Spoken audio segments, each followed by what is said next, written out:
PSM Makassar dan Persikabo 1973 akan bertemu pada pekan ke-12 Liga 1 2022-2023. Kedua kesebelasan akan saling jegal demi 3 poin di Stadion Sultan Agung Bantul, Daerah Istimewa Yogyakarta pada Senin 5 Desember 2022 pukul 16:30 waktu Indonesia Tengah.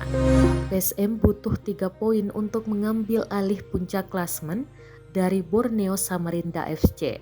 M. Arfan CS saat ini bertengger di peringkat 3 dengan 22 poin.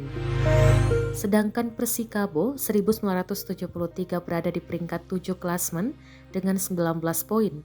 3 poin akan membuat Manahati Lestuzen CS masuk jajaran 5 besar klasemen. Pelatih PSM Makassar Bernardo Tavares menyebut Persikabo 1973 lebih baik dari timnya. Hal ini tak lepas dari torehan positif diraih Persikabo lawan tim papan atas klasemen.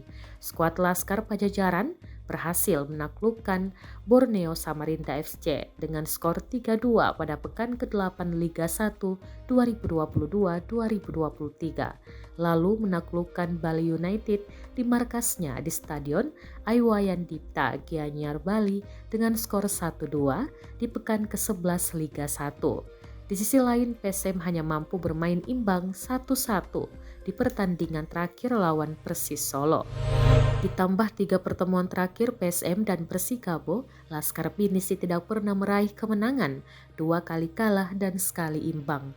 Pada Liga 1 2021-2022, di pertemuan pertama, PSM hanya bermain imbang tanpa gol dengan Persikabo. Saat ini saya kira Persikabo 1973 adalah tim yang lebih baik dari PSM.